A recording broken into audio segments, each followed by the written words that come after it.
বাবা। আর হাসরের ময়দানে এত বড় কঠিন একটা ময়দান হবে, এত বড় কঠিন একটা ময়দান হবে। আল্লাহ পাক রব্বুল আলামিন কঙ্কারিয়াতের রূপ ধারণ করবে। আল্লাহ পাক রব্বুল আলামিন বলেন, লিমানিল মুলকুল ইয়াউম লিল্লাহিল ওয়াহিদিল কাহ্হার। এদিকে আল্লাহ পাক রব্বুল আলামিনের কঙ্কারিয়াতের রূপ, ওইদিকে জাহান্নামের হুঙ্কার, জাহান্নামের হুঙ্কার, জাহান্নামের হুঙ্কার। এইদিকে আল্লাহ পাক রব্বুল আলামিন সূর্যকে ডেকে বলবে, এই সূর্য আয় নিচে আয়, নিচে আয়, নিচে আয়। সূর্যকে ডেকে বলবে, সূর্য তুই নিচে এসে তোর সমস্ত মুখগুলো খুলিয়া দে। সূর্য মাথার উপরে এসে সমস্ত মুখগুলো খুলিয়া দিবে। সূর্য মাথার উপরে এসে, যখন মাথার উপরে এসে সূর্যের সমস্ত মুখগুলো খুলিয়া দিবে, সূর্যের তাপে মাথার মগজগুলো ঠাস ঠাস করে ফেটে যাবে মুসলমান। আর পাপিষ্ঠ বান্দার মাথার মগজগুলো ভাতের মারের মতো উতলাইতে থাকবে। সূর্যের তাপে পুরা জমিনটা হয়ে যাবে তামা। আর এমন কঠিন একটা ময়দান আল্লাহ পাক রব্বুল আলামিন সূর্যকে ডেকে বলে, সূর্য তুই সমস্ত মুখগুলো খুলে দে, তোর সমস্ত তাপগুলো দেওয়া শুরু করে দে। সূর্যের তাপে এমন ঘাম ঝরা শুরু হয়ে যাবে, কারো কোমর পর্যন্ত, কারো বুক পর্যন্ত, কারো মুখ পর্যন্ত। কেউ আবার ঘামের মধ্যেই হাবুডুবু খাইতে থাকবে। এত বড় কঠিন একটা ময়দান। এই ময়দান সম্পর্কে আল্লাহ পাক রব্বুল আলামিন বলেন, ইয়াউমা ইয়াফিরুল মারউ মিন আখিহি ওয়া উম্মিহি ওয়া আবিহি। আপন ভাই তার ভাইকে চিনবে না, বাবা তার সন্তানকে চিনবে না, মা তার সন্তানকে চিনবে না, আপন জনেরা আপন জনকে চিনবে না। আপন জন যখন একজন আপন জনের কাছে যাইবে, যদি বোন তার ভাইয়ের কাছে যাই বলবে, দূরে যা, দূরে যা, তোকে আমি চিনি না। সন্তান যখন মার কাছে যাইবে, মার কাছে যাওয়ার পরে মা বলবে, যাও, দূরে যাও, তোমাকে আমি চিনি না।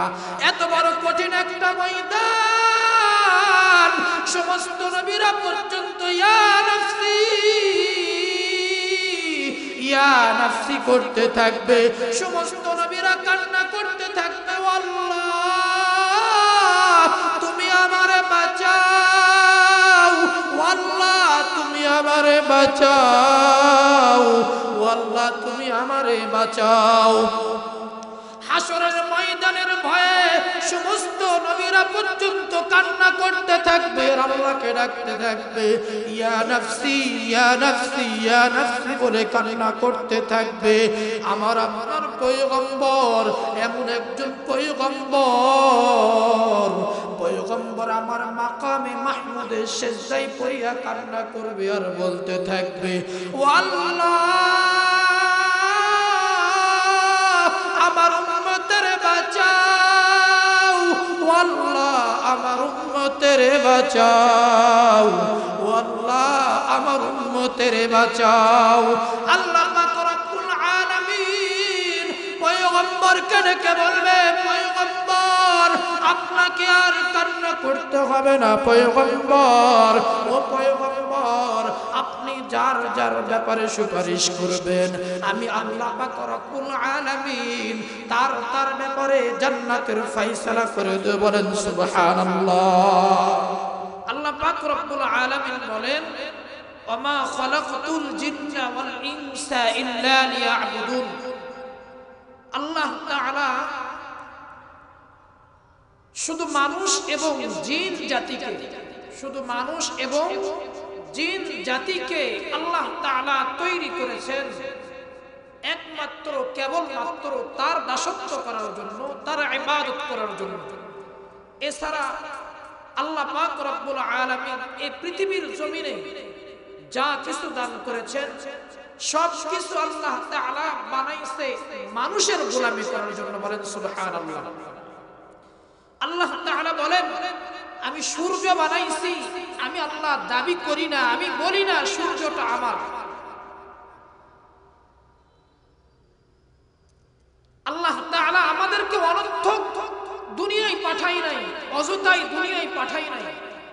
আল্লাহ তাআলা আমাদেরকে পাঠাইছে আল্লাহ রাব্বুল আলামিনের ইবাদত করার জন্য, আল্লাহ তাআলার দাসত্ব করার জন্য। কথা বলেন ঠিক কিনা? আল্লাহ তাআলা বলেন আফাহাসিবতুম আন্নামা খলাকনাকুম আবাসা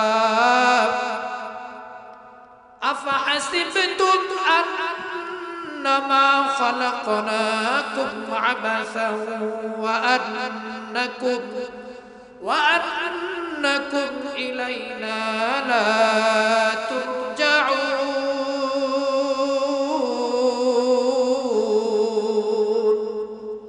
আল্লাহ তাআলা আমাদেরকে অনর্থক দুনিয়ায় পাঠাই নাই। এই পৃথিবীর জমিনে সবথেকে উত্তম মানুষ যারা ছিলেন নবী রাসূল, নবী পয়গম্বর, আল্লাহ তাআলা তাদেরকেও পরীক্ষা করেছেন। আল্লাহ তাআলা তাদেরকেও পরীক্ষা করেছেন। আল্লাহ সুতরাং আল্লাহ আমাদেরকেও পরীক্ষা করবেন। আর যারা পরীক্ষা দিয়ে উত্তীর্ণ হতে পারবে, পাস করতে পারবে, আল্লাহ পাক রব্বুল আলামিন তাদের অনেক উঁচু থেকে উঁচু সম্মানিত জায়গায় আল্লাহ তাআলা তাদেরকে স্থান, তাদের জায়গা আল্লাহ তাআলা দান করেন। কথা বলেন ঠিক কিনা? আল্লাহ তাআলা আমাদেরকে পরীক্ষা করবেন। আল্লাহ পাক রব্বুল আলামিন বলেন বান্দা আমি তোমাদেরকে একমাত্র কেবলমাত্র আমি রব্বে কাবার, আমি আল্লাহর গোলামি করার জন্য, আমি আল্লাহর দাসত্ব করার জন্য আমি আল্লাহ তাআলা তোমাদেরকে তৈরি করেছি, তোমাদেরকে পাঠিয়েছি। মুসলমান ইমানদারেরা, আল্লাহ পাক রব্বুল আলামিন আল্লাহ বলেন বান্দা আমি আল্লাহ জমিন বানাইছি। বান্দা আমি বলি না জমিনটা আমার, জমিনটা আমার। আমি আল্লাহ আসমান বানাইছি, আমি আল্লাহ আসমান বানাইয়া আমি বলি না বান্দা আসমানটা আমার, আসমানটা আমার। আমি আল্লাহ পাক রব্বুল আলামিন চন্দ্র, সূর্য, গ্রহ, নক্ষত্র, পাহাড়, পর্বত, আমি যা কিছু বানাইছি বান্দা আমি কখনো বলি না বান্দা আমি এগুলো বানাইছি আমার, এগুলো আমার। বান্দা তোমরা তোমাদের দু চোখ দিয়ে যা কিছু দেখো সব কিছু আমি আল্লাহ পাক রব্বুল আলামিন আমি আল্লাহ বানাইলাম বান্দা তোমার গোলামি করার জন্য, তোমার গোলামি করার জন্য। আর কেবলমাত্র তোমাকে আমি আল্লাহ তোমাকে বানাইলাম আমি আল্লাহ পাকের ইবাদত করার জন্য, আমি মাওলার ইবাদত করার জন্য, মাওলার গোলামি করার জন্য। ওরে নবীর উম্মতের দল, ও যুবক ভাই, ও বৃদ্ধ বাবা, ও পদ্মারানের মা, একটু দিলের কানটা লাগায় শুনবেন। আল্লাহ পাক রব্বুল আলামিন আমাদেরকে বড় মায়া করে বানাইছে, বড় মহব্বত করে বানাইছে। মানুষদেরকে আল্লাহ পাক রব্বুল আলামিন এক ফোঁটা নাপাক পানি দ্বারা বানাইয়া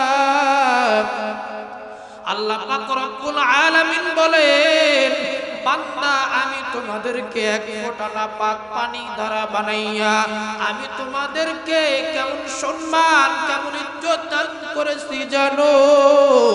আমি আল্লাহ পাক রব্বুল আলামিন এই জমিনের উপরে যতগুলো মাখলুকাত আমি আল্লাহ তৈরি করলাম, যতগুলো জীবকে আমি আল্লাহ পাক রব্বুল আলামিন তৈরি করলাম, সব থেকে বেশি সম্মানিত, সব থেকে বেশি ইজ্জত, সব থেকে বেশি সম্মান দান করেছে আমি বনি আদমকে।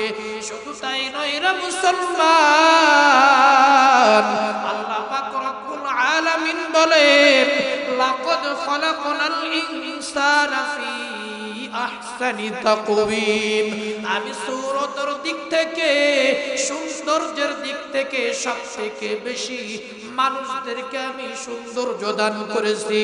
এ নবীর উম্মতের দল, ও যুবক ভাই, ও পদ্মার আড়ালের মা, আল্লাহ পাক রব্বুল আলামিন আমাদেরকে কেমন সম্মান দান করেছেন, কেমন সম্মান দান করেছেন।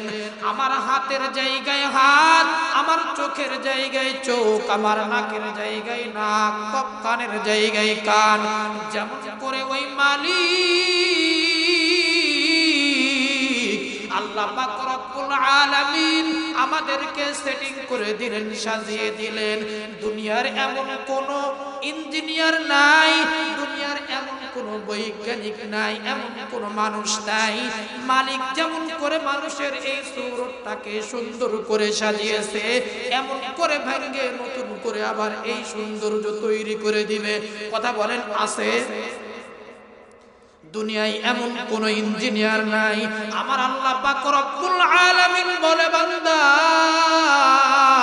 আমি আল্লাহ তোমাদেরকে এত সুন্দর একটা সূরত দান করলাম। আমি আল্লাহ পাক রব্বুল আলামিন তোমাকে এক ফোঁটা নাপাক পানি দ্বারা বানাইয়া তোমাকে এত সম্মান, এত ইজ্জত দান করলাম। এরপরও বান্দা তুমি আমার গোলামি থেকে দূরে, আমার গোলামি থেকে দূরে। এর নবীর উম্মতের দল, আমার মালিক আল্লাহ পাক রব্বুল আলামিন আমাদেরকে কেমন মায়া করে বানাইছে, কেমন মহব্বত করে বানাইছে। আল্লাহ পাক রব্বুল আলামিন বলেন, বান্দা, যখন তোমার মার গর্ভে তোমাকে আমি রাখলাম, দুনিয়ার মানুষ যারা আছে, এই দুনিয়ার মানুষকে যদি আজ একজন মানুষকে যদি তার নাকটা মুখটা বন্ধ করে রাখা হয়, 1 মিনিট 2 মিনিট পরে আর বেঁচে থাকবে না, মরে যাবে।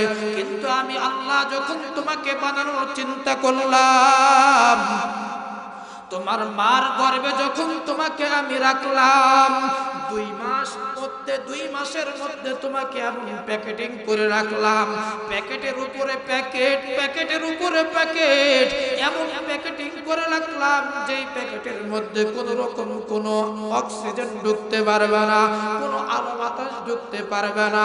আমি আল্লাহ পাক রব্বুল আলামিন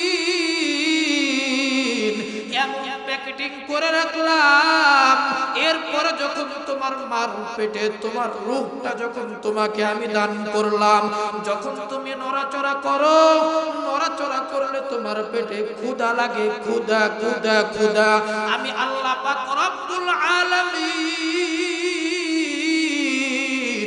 যেই প্যাকেটের মধ্যে কোনো রকম কোনো ছিদ্র ছিল না, যেই প্যাকেটের মধ্যে আলো বাতাস ঢোকার মতো বিন্দু পরিমাণ, বিন্দু মাত্র কোনো ছিদ্র ছিল না, আমি আল্লাহ পাক রব্বুল আলামিনের কুদরতে তোমার মার পেটের ভিতরেই তোমার খাবারের ব্যবস্থা করে দিলাম। এর নবীর উম্মতের দল, আজ আমরা কপাল পোড়া মুসলমান, একটু দিনের কানটা লাগায় শোনো, আমার মালিক আমাদেরকে কেমন মহব্বত করে দুনিয়ায় পাঠাইছে। আল্লাহ পাক রব্বুল আলামিন আমাদেরকে কেমন মায়া করে, কেমন মহব্বত করে দুনিয়ায় পাঠাইছে। আল্লাহ পাক রব্বুল আলামিন বলেন, 2 মাস পরে তোমার মার পেটে যখন তুমি নড়াচড়া করবে, তোমার নড়াচড়া করার কারণে তোমার ক্ষুধা লাগে, আমি আল্লাহ আমার কুদরত দ্বারা অটোমেটিক ভাবে তোমার মার পেটেই তোমার খাবারের ব্যবস্থা করে দিলাম। যখন তোমার দুনিয়াতে আসার সময় হয়, যখন তুমি দুনিয়াতে আসবা, দুনিয়াতে আসার সময় যখন হয়ে যায়, যখন তুমি দুনিয়ায় আসছো, দুনিয়ায় আসার পর, দুনিয়ায় আসার পর তোমার খাবারের ব্যবস্থা ব্যবস্থা করা দরকার। দুনিয়াতে আসার পর তুমি মাছ খাইতে পারবা না, তুমি ঘুষ খাইতে পারবা না, তুমি ডিম খাইতে পারবা না, তুমি ফল ফ্রুট খাইতে পারবা না, তুমি শক্ত কোনো খাবার খাইতে পারবা না। আমি আল্লাহ পাক রব্বুল আলামিন তোমাদেরকে কেমন মায়া করে বানাইলাম রে বান্দা, একটু কি মায়া হয় না? আমি আল্লাহ তোমাদেরকে এত মহব্বত করে বানাইলাম।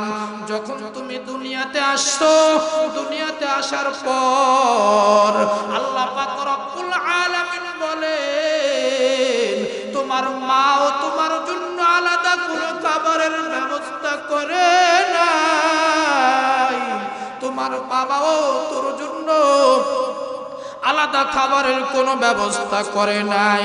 আমি আল্লাহ পাক রব্বুল আলামিন তোমার খাবারের ব্যবস্থা করলাম। কেমন খাবারের ব্যবস্থা করলাম? তুমি ছোট মানুষ, মাত্র দুনিয়ায় আসছো। তোমায় দুনিয়ায় আসার পর তুমি বেশি ঠান্ডাও খাইতে পারবা না, তুমি বেশি গরমও খাইতে পারবা না, তুমি শক্ত খাইতে পারবা না, তুমি নরমও খাইতে পারবা না। আমি আল্লাহ পাক রব্বুল আলামিন কেমন দয়া করলাম, কেমন দয়া করলাম। দুনিয়াতে মানুষ ফ্লাক্স তৈরি করে, ফ্লাক্স, গরম দুধ, গরম পানি, গরম চা রাখার জন্য। এই ফ্লাক্সের পানিগুলো 10 ঘন্টা 15 ঘন্টা সর্বোচ্চ 24 ঘন্টা গরম থাকে। কিন্তু আমি আল্লাহ পাক রব্বুল আলামিন তোমার মার স্তনের ভিতরে এমন একটা ফ্লাক্স তৈরি করে দিলাম, যেই ফ্লাক্সের পানিগুলো, যেই ফ্লাক্সের খাবারগুলো কখনো বেশি গরম হবে না, কখনো বেশি ঠান্ডাও হবে না, ঠান্ডাও হবে না। আমি আল্লাহর কুদরতে তোমার মার পেটের ভিতরে, তোমার মার স্তনের ভিতরে তোমার খাবারের ব্যবস্থা করে দিলাম। 1 মাস নয়, 2 মাস নয়, 3 মাস নয়, 24 মাস, 2 বছর তোমার মার স্তনের খাবার তুমি খাইবা। একদিনের জন্য, 1 মিনিটের জন্য, 1 সেকেন্ডের জন্য তোমার খাবার নষ্ট হবে না, নষ্ট হবে না। এর কপাল পোড়ার দল আজ দুনিয়ার মোহে পড়িয়া, আজ দুনিয়ার মহব্বতে পড়িয়া ওই মালিককে ভুলে গেছো। না না না, ওই মালিককে ভুলে গেলে চলবে না।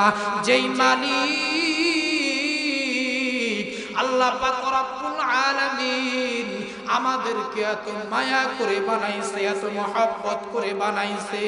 আজ কপাল পোড়া মুসলমান, আমাদেরকে নামাজ ভালো লাগে না।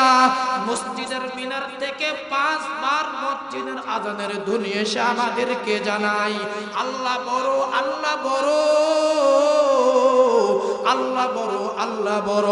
নামাজের দিকে এসো, নামাজের দিকে এসো, কল্যাণের দিকে এসো, কল্যাণের দিকে এসো। আমাদের কানে আওয়াজ যায় না, নামাজ ভালো লাগে না, নামাজ ভালো লাগে না। রোজা আমাদের ভালো লাগে না, মালিকের জিকির আমাদের ভালো লাগে না, কুরআন কারীমের তেলাওয়াত আমাদের ভালো লাগে না। অথচ সাহাবায়ে কেরামের জিন্দেগির দিকে তাকাও। সাহাবায়ে কেরাম মালিকের গোলামি কেমন করে করতেন, কেমন করে করতেন, মালিকের দাসত্ব, মালিকের ইবাদত কেমন করে করতেন। মায়ার নবীর একজন সাহাবী হযরত আব্দুল্লাহ আনসারী, সাহাবায়ে কেরাম পয়গম্বরকে জানায়, ও পয়গম্বর, আপনার সাহাবী আব্দুল্লাহ আনসারী সবার পরে মসজিদে প্রবেশ করে, আবার সবার আগেই মসজিদ থেকে বের হয়ে যায়। মায়ার নবী আমার সাহাবায়ে কেরামদেরকে বলে, ও সাহাবায়ে কেরাম, আব্দুল্লাহ আনসারীর একটা খবর নেওয়া দরকার, খবর নেওয়া দরকার। মায়ার নবী আমার কোন এক ওয়াক্ত নামাজের পরে সাহাবায়ে কেরামদেরকে ডাকে, ও সাহাবায়ে কেরাম, চলো একটু আব্দুল্লাহ আনসারীর খবর আনসারী সবার পরে মসজিদে প্রবেশ করে, আবার সবার আগেই কেন মসজিদ থেকে বের হয়ে যায়? মায়ার নবী আমার হযরত ওমর, আলী, উসমান, আবু বকর সহ আব্দুল্লাহ আনসারীর দরজার সামনে এসে হাজির। মায়ার নবী আমার দরজার বাহির থেকে জানায়, ঘরের বাহির থেকে জানায়, ডাকে, ও আব্দুল্লাহ আনসারী, তুমি কি ঘরে আসো? ঘরে আসো। আব্দুল্লাহ আনসারীর ঘর থেকে কোনো রকম কোনো আওয়াজ নাই, কোনো রকম কোনো আওয়াজ নাই। মায়ার নবী আমার অপেক্ষা করতে লাগলেন। কিছুক্ষণ অপেক্ষা করার পর দ্বিতীয়বার যখন মায়ার নবী আমার আব্দুল্লাহ আনসারীকে ডাকে, ও আব্দুল্লাহ আনসারী, তুমি কি ঘরে আসো? আমরা তোমার অপেক্ষা করতেছি আব্দুল্লাহ। দ্বিতীয়বার ডাক দেওয়ার পরেও ঘর থেকে কোন রকম কোনো আওয়াজ নাই, কোন রকম কোনো আওয়াজ নাই। ওরে নবীর উম্মতের দল, ও যুবক ভাই, ও বৃদ্ধ বাবা, মায়ার নবী আমার আব্দুল্লাহ আনসারীর ঘরের বাহিরে দাঁড়াইয়া, আব্দুল্লাহ আনসারীর দরজায় দাঁড়াইয়া একবার নয়, দুইবার নয়, তিনবার ডাক দিলেন। তিনবার ডাক দেওয়ার পর আব্দুল্লাহ আনসারীর ঘরের থেকে কোনো রকম কোনো আওয়াজ আসে না, ঘর থেকে কোনো রকম কোনো আওয়াজ আসে না। সাহাবায়ে কেরাম পয়গম্বরকে ডেকে বলে, পয়গম্বর, আপনার সাহাবী আব্দুল্লাহ আনসারী আমার মনে হয় ঘরে নাই, ঘরে নাই। ও পয়গম্বর, আপনার সাহাবী আব্দুল্লাহ আনসারী যদি এতক্ষণ ঘরে থাকতো, আর যদি তার কানে আওয়াজ যায় যে পয়গম্বর নবী আমার, আপনার নবী আমার আমার দরজায় হাজির, আমার দরজায় উপস্থিত, আমার মনে হয় পয়গম্বর আব্দুল্লাহ আনসারী ঘরে থাকতে পারতো না, আব্দুল্লাহ আনসারী ঘরে থাকতে পারতো না। সাহাবায়ে কেরাম পয়গম্বরকে বলে, ও পয়গম্বর, আপনার সাহাবী আব্দুল্লাহ আনসারী ঘরে নাই, ঘরে নাই, চলেন আমরা ফিরে যাই, আবার একদিন সময় করে আব্দুল্লাহ আনসারীর ঘরে আসব।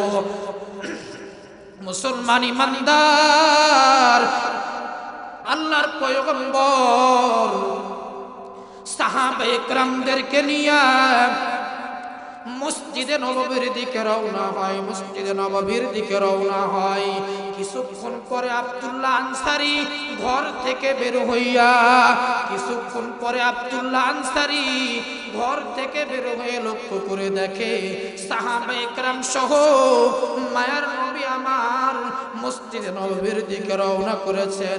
পিছন থেকে আব্দুল্লাহ আনসারী পয়গম্বরের দিকে যায় আর ডাকে, ও পয়গম্বর, ও পয়গম্বর, ও সাহাবায়ে কেরামের দল, আমি আব্দুল্লাহর কপালটা এতই কপাল খারাপ, আমার দরজায় এসে দাঁড়াইয়া এতক্ষণ অপেক্ষা করে থাকলেন, আমি তোমাদেরকে সাড়া দিতে পারলাম না, তোমাদের ডাকে আমি উত্তর দিতে পারলাম না।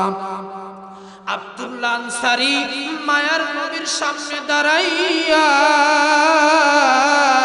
পয়গম্বরকে ডাকে আর বলে, ও পয়গম্বর, আপনি আব্দুল্লাহ আনসারীর দরজায় হাজির। ও পয়গম্বর, আপনি বারবার আমাকে ডাকতেছিলেন, আমি শুনতেছিলাম, কিন্তু পয়গম্বর পরিস্থিতি আমার এমন ছিল না যে আমি আব্দুল্লাহ আনসারী আপনার সামনে দাঁড়াইয়া একটু কথা বলবো। মুসলমান ইমানদার, ও নবীর উম্মতের দল, ও যুবক ভাই, পয়গম্বর আমার আব্দুল্লাহ আনসারী ডাকে, ও আব্দুল্লাহ, বলো এতক্ষণ ধরে তোমাকে আমি ডাকলাম কেন, তুমি ডাকের সাড়া দিলে না? আব্দুল্লাহ আনসারী চোখের পানি ছেড়ে কান্না করে আর পয়গম্বরকে ডেকে বলে, ও পয়গম্বর, আমি আব্দুল্লাহ আনসারী এতটাই গরীব, পয়গম্বর আপনি আমি আব্দুল্লাহ আব্দুল্লাহর দরজায় দাঁড়াইয়া একবার নয়, দুইবার নয়, তিনবার ডাক দিয়েছেন, পয়গম্বর, ও পয়গম্বর, আমি আব্দুল্লাহ এতটাই গরীব, আপনার সামনে আসার মতো কোন রকম কোন পরিস্থিতি ছিল না। পয়গম্বর, ও পয়গম্বর, আমি আপনার তিনটা ডাক শুনেছি, তিনটা আওয়াজ শুনেছি। মায়ার নবী আমার আব্দুল্লাহ আনসারীকে ডেকে বলে, রে আব্দুল্লাহ, বলো তোমাকে আমি ডাকলাম কেন, তুমি ঘর থেকে বের হও না? আব্দুল্লাহ আনসারী রে বলে, আব্দুল্লাহ, তার আগে তোমার কাছ থেকে একটা কথা শুনতে চাই। আব্দুল্লাহ বলে, পয়গম্বর বলেন, কি কথা আমার কাছ থেকে আপনি শুনতে চান? মায়ার নবী আমার ডেকে বলে, আব্দুল্লাহ আনসারী, সাহাবায়ে কেরাম বলে তুমি সবার পরে মসজিদে নববীতে যাও, আবার সবার আগেই মসজিদ থেকে বের হয়ে যাও। ও মুসলমান ইমানদার, আব্দুল্লাহ আনসারী চোখের পানি ছেড়ে কান্না করে আর বলে, পয়গম্বর, আমি আব্দুল্লাহ আনসারী এতটাই গরীব, ও পয়গম্বর, আমি সবার পরে মসজিদে যাই, সবার পরে মসজিদে যাই, আবার সবার আগে মসজিদ থেকে বের হয়ে আসি। কেন আসি পয়গম্বর জানেন? আল্লাহর পয়গম্বর বলে, আব্দুল্লাহ বলো কেন তুমি সবার আগে মসজিদ থেকে বের হয়ে আসো? আল্লাহর পয়গম্বরের সাহাবী আব্দুল্লাহ আনসারী পয়গম্বরকে ডেকে বলে, পয়গম্বর, ও পয়গম্বর, আমি আব্দুল্লাহ আনসারী এতটাই গরীব, পয়গম্বর, আমাদের স্বামী স্ত্রী মিলে পরিধান করার মতো একটাই মাত্র কাপড়। পয়গম্বর, আমরা স্বামী স্ত্রী মিলে, দুইজনে মিলে আমরা একটা কাপড় পরিধান করি। ও পয়গম্বর, পয়গম্বর, আমার ঘরের মধ্যে একটা গর্ত করে রেখেছি। পয়গম্বর, আমি যখন মসজিদে নামাজে যাই, আমি নামাজে যাওয়ার কারণে আমার বিবিকে আমার ঘরের ভিতরে গর্তের মধ্যে ঢুকাইয়া, এরপরে আমি মসজিদে নামাজ আদায় করিয়া এরপরে আবার আমি বাড়িতে চলে আসি। আমি ঘরে আসার পর ওই কাপড়টা খুলে আমার বিবিকে দিয়ে আমি আবার ওই গর্তের মধ্যে লুকাইয়া যাই। আমি যখন গর্তের মধ্যে লুকাইয়া যাই, বিবি আমার ওই কাপড়টা পরিধান করে নামাজ আদায় করে। আব্দুল্লাহ আনসারী পয়গম্বরের সামনে দাঁড়াইয়া পয়গম্বরকে বলে, ও পয়গম্বর, আমি আব্দুল্লাহ আনসারী এতটাই গরীব,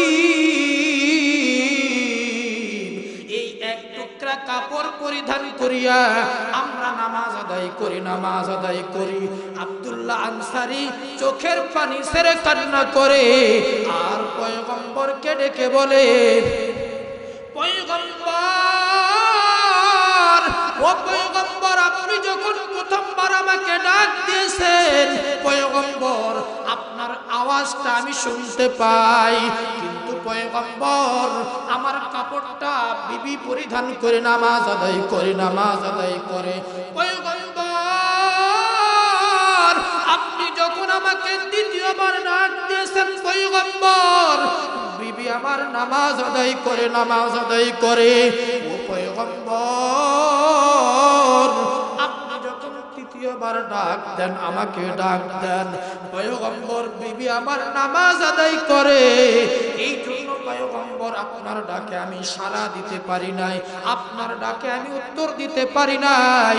পরে নবীর উম্মতের দল আব্দুল্লাহ আনসারীর কথা শুনে মায়ের নবী আমার চোখের পানিগুলো টপ টপ করে জমিনের মধ্যে পড়ে। আব্দুল্লাহ আনসারীও কান্না করে, আব্দুল্লাহ আনসারীও চোখের পানি জমিনের মধ্যে টপ টপ করে পড়ে। মায়ের নবীও আমার চোখের পানিগুলো টপ টপ করে জমিনের মধ্যে পড়ে। মায়ের নবী আমার সাহাবায়ে কেরামদেরকে ডেকে বলে, ও সাহাবায়ে কেরাম, তোমরা কি জান্নাতি যুবক দেখতে চাও? ও সাহাবায়ে কেরামের দল, তোমরা কি জান্নাতি কোন যুবক দেখতে চাও?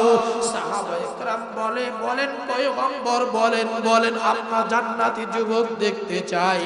মায়ার নবী আমার বলেন, ও সাহাবায়ে কেরাম, একটু আব্দুল্লাহ আনসারীর জিন্দেগির দিকে তাকাও। এত কষ্টে থাকার পরেও এক সেকেন্ডের জন্য মালিকের গোলামি ছেড়ে দেয় না, মালিকের গোলামি ছেড়ে দেয় না। এক টুকরা কাপড় পরিধান করিয়া, এক টুকরা কাপড় স্বামী স্ত্রী মিলে দুইজনে ব্যবহার করে, এরপরও মালিকের ইবাদত ছেড়ে দেয় না, মালিকের ইবাদত ছেড়ে দেয় না। এর নবীর উম্মতের দল, ও যুবক ভাই, ও বৃদ্ধ বাবা, ও পদ্মার মা, আজ দুনিয়ার মহাব্বতে পড়ে ওই মালিকের গোলামি ছেড়ে দিছো। কখন জানি মালাকুল মাউত সে আমাদেরকে ডাক দিয়ে দেয়, কখন জানি ওই অন্ধকার কবরের যাত্রী হতে হয়, কখন জানি অন্ধকার কবরে আমাদেরকে ওই কবরে অন্ধকার কবরে শোয়াইয়া দেয়। এর নবীর উম্মতের দল, ও যুবক ভাই, আর যদি আমাদের গুনাহ নিয়ে কবরে যায়, কোন মানুষ যদি গুনাহ নিয়ে কবরে যায়, কবর বড় ভয়ঙ্কর একটা ঘর, ওই ঘরে বড় কঠিন আযাব, বড় কঠিন আযাব।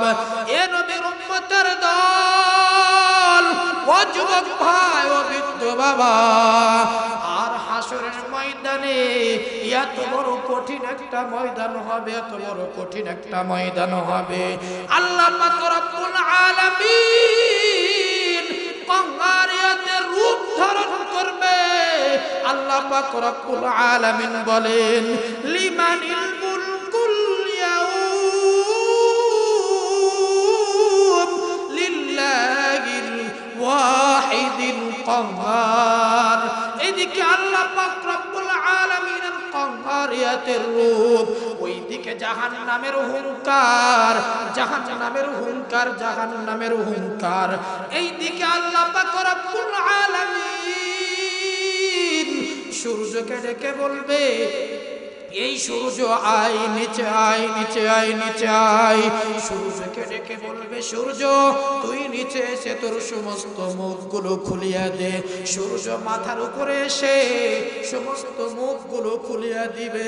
সূর্য মাথার উপরে এসে, যখন মাথার উপরে এসে সূর্যের সমস্ত মুখগুলো খুলিয়া দিবে, সূর্যের তাপে মাথার মগজগুলো ঠাস ঠাস করে ফেটে যাবে রে মুসলমান।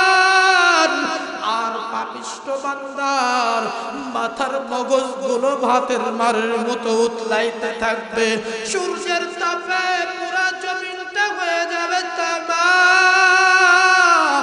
আর এমন কঠিন একটা ময়দান আল্লাহ পাক রব্বুল আলামিন সূর্যকে ডেকে বলে, সূর্য তুই সমস্ত মুখগুলো খুলে দে, তোর সমস্ত তাপগুলো দেওয়া শুরু করে দে। সূর্যের তাপে এমন ঘাম ঝরা শুরু হয়ে যাবে, কারো কোমর পর্যন্ত, কারো বুক পর্যন্ত, কারো মুখ পর্যন্ত। কেউ আবার ঘামের মধ্যেই হাবুডুবু খাইতে থাকবে। এত বড় কঠিন একটা ময়দান। এই ময়দান সম্পর্কে আল্লাহ পাক রব্বুল আলামিন বলেন, ইয়াউমা ইয়াফিরুল মারউ মিন আখিহি ওয়া উম্মিহি ওয়া আবিহি। আপন ভাই তার ভাইকে চিনবে না, বাবা তার সন্তানকে চিনবে না, মা তার সন্তানকে চিনবে না, আপন জনেরা আপন জনকে চিনবে না। আপন জন যখন একজন আপন জনের কাছে যাইবে, যদি বোন তার ভাইয়ের কাছে যাই, বলবে দূরে যা, দূরে যা, তোকে আমি চিনি না। সন্তান যখন মার কাছে যাইবে। মার কাছে যাওয়ার পরে মা বলবে যাও দূরে যাও, তোমাকে আমি চিনি না। এত বড় কঠিন একটা ময়দান, সমস্ত নবীরা পর্যন্ত ইয়া নাফসি ইয়া নাফসি করতে থাকবে। সমস্ত নবীরা কান্না করতে থাকবে, আল্লাহ তুমি আমারে বাঁচাও, আল্লাহ তুমি আমারে বাঁচাও, আল্লাহ তুমি আমারে বাঁচাও। হাসরের ময়দানের ভয়ে সমস্ত নবীরা পর্যন্ত কান্না করতে থাকবে, আল্লাহকে ডাকতে থাকবে, ইয়া নাফসি ইয়া নাফসি ইয়া নাফসি বলে কান্না করতে থাকবে। আমার আপনার পয়গম্বর এমন একজন পয়গম্বর আমার মাকামে মাহমুদের সেজদায় পড়িয়া কান্না করবে আর বলতে থাকবে, ও আল্লাহ আমার উম্মতের বাঁচাও, আল্লাহ আমার উম্মতের বাঁচাও, আল্লাহ আমার উম্মতের বাঁচাও। আল্লাহ পাক রব্বুল আলামিন পয়গম্বরকে ডেকে বলবে, পয়গম্বর আপনাকে আর কান্না করতে হবে না পয়গম্বর, ও পয়গম্বর আপনি যার যার ব্যাপারে সুপারিশ করবেন আমি আল্লাহ পাক রব্বুল আলামিন তার তার ব্যাপারে জান্নাতের ফয়সালা করে দেব। বলেন সুবহানাল্লাহ। এই জন্য মুসলমান মালিকের গোলামি করতে হবে। আল্লাহ আমাদেরকে অনর্থক দুনিয়ায় পাঠাই নাই, অযথায় দুনিয়ায় পাঠাই নাই। আল্লাহ পাক রব্বুল আলামিনের একটা লক্ষ্য, একটা উদ্দেশ্য, একটাই মাত্র টার্গেট, একটাই টার্গেট হচ্ছে আমি বান্দা সমস্ত নাজ নেয়ামতগুলি এই জমিনের উপরে যা কিছু আছে সব কিছু আমি আল্লাহ তোমার গোলামির জন্য বানিয়েছি, আর একমাত্র কেবলমাত্র তোমাকে আর জিন জাতিকে আমি মালিকের গোলামির জন্য বানিয়েছি। কথা বলেন ঠিক কিনা?